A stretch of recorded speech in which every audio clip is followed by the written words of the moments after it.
माता पिता की सेवा पर कहानी। गांव की पनघट पर चार औरतें पानी भरने आई। पानी भरते भरते वह एक दूसरे से बातें करने लगी। चारों के एक एक पुत्र थे। बातों बातों में उन्होंने अपने पुत्रों के गुणों का बखान करना प्रारंभ कर दिया। पहली औरत बोली, मेरा पुत्र बहुत सुरीली बांसुरी बजाता है। जो भी उसकी बांसुरी सुनता है मंत्रमुग्ध हो जाता है।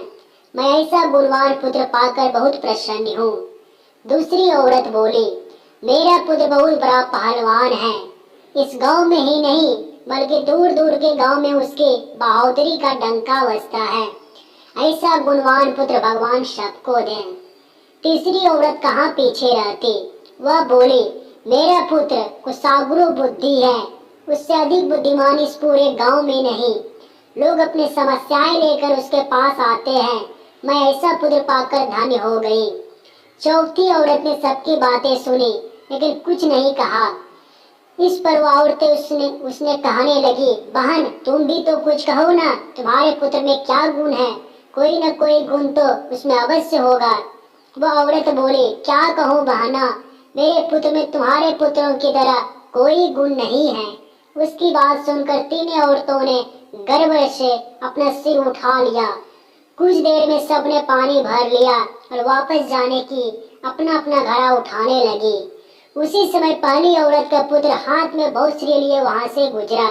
उसने देखा कि उसकी माँ पानी से भरा घड़ा नहीं उठा पा रही है, किंतु वह यह अनदेखा कर बांसुरी बजाते वहां से चला गया। दूसरी औरत का पहलवान पुत्र कुछ ही दूरी पर मुंदर घुमा रहा था। उसकी माँ कुएं से घड़ा उठाकर जैसे ही उतरी उसका पैर फिसल गया।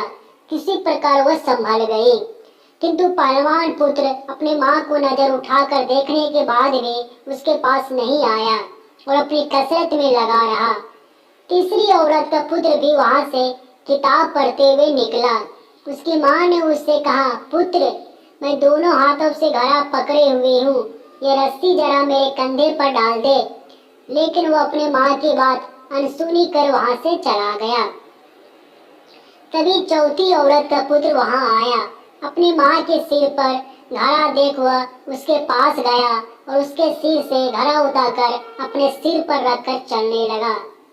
कुएं के पास बैठी एक बुढ़िया ये सब देख सुन रहे थे।